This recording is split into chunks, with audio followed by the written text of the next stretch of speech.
मैं अभी late 20s में हूँ और ये वो फेज़ है जिसके बारे में कोई बात नहीं करता।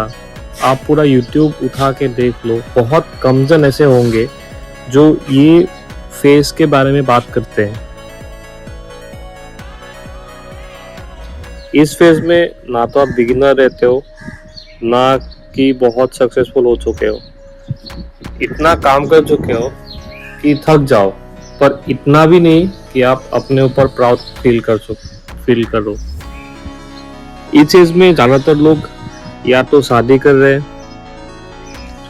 या तो सेटल हो रहे हैं या तो इंस्टाग्राम में अच्छा खासा कर रहे हैं या सक्सेसफुल हो रहे हैं, और हम यहाँ पे बैठे हुए हैं अपना लाइफ को शॉर्ट करने के लिए और शॉर्ट कर ही नहीं पा रहे। एक बात समझ में आया कि ये जो लेट 20s का जो फेज़ है, इस फेज़ में ना मोस्ट ऑफ द पीपल एक लोनली फेज़ से गुजरते रहते हैं, क्योंकि इस फेज़ में आपको अपना लाइफ का वैल्यू पता चलता है। आपको क्या करना चाहिए, क्या नहीं करना चाहिए, वो आपको रियलाइजेशन होता है, क्योंकि आपके ऊपर रिस्पॉन्सिबिलिटीज बढ़ते हैं या बहुत कुछ आपका एक जुनून होता है कि आपको सक्सेसफुल बनना है, सेटल होना है।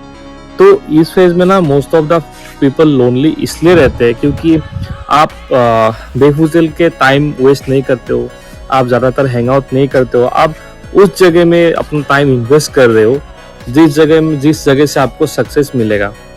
तो इसीलिए इस फेज़ में ना ज़्यादातर लोग लोनली बन जाते हैं एंड उनका फ्रेंड सर्कल, उनका दूसरे लोगों के साथ रिलेशन बहुत कम हो जाता है। और जब आप एक एक स्टेज तक पहुंचोगे ना, आपको अकेले ही चलना है। मोटिवेशन एंड ऑल ये सब कुछ काम में नहीं आता है, क्योंकि आप जिस मतलब पोजीशन के लिए सोच रहे हो ना, जो आपका एक पोजीशन आप ध्यान में है कि मेरे को इस स्टेज में पहुंचना है, तो उस स्टेज तक पहुंचने के लिए आपको अकेले ही चलना पड़ेगा और लोनली चलना पड़ेगा।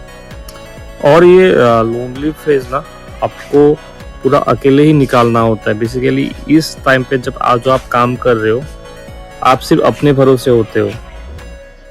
कोई ताली नहीं बजाएगा आपके लिए, कोई वैलिडेशन नहीं, कोई वाहवाही नहीं, कोई लाइक्स नहीं, और आप जो काम कर रहे हो वो काम में आप सक्सेस होगे कि नहीं उसका भी कोई गारंटी नहीं। इस फेज में बस आप होते हो, रोज अपने आप को उठाते हो और काम पे लगाते हो। और एक चीज अपने दिमाग में आप लोग क्लियर कर लीजिए कि यही फेज आपका लाइफ डिसाइड करेगा। या तो आप डिस्ट्रैक्शन के साथ एक ही जगह में रह जाओगे या भाग जाओगे, या तो आप ये फेज को सरवाइव कर जाओगे, जहाँ पे आप काम करते हो, रोज नया स्ट्रगल करते हो, रोज नया हसल करते हो, अपने आप को इम्प्रूव कर रहे हो। यही फेज में आपका लाइफ डिसाइड होगा कि आप क्या करने वाले हो और आपका लाइफ किस डायरेक्शन में जा रहा है। मुझे नहीं पता कि मेरा मेहनत रंग लाएगा कि नहीं लाएगा, मुझे नहीं पता कि कितना टाइम लगेगा, बट मैं एक चीज़ क्लियर हूँ कि अगर आज मैंने छोड़ दिया काम करने के लिए, तो मैं अपना सेल्फ रिस्पेक्ट खो लूँगा। तो काम करते रहो, स्ट्रगल करते रहो जो आप कर रहे हो, और सक्सेसफुल बनो, चाहे जितना टाइम लगे।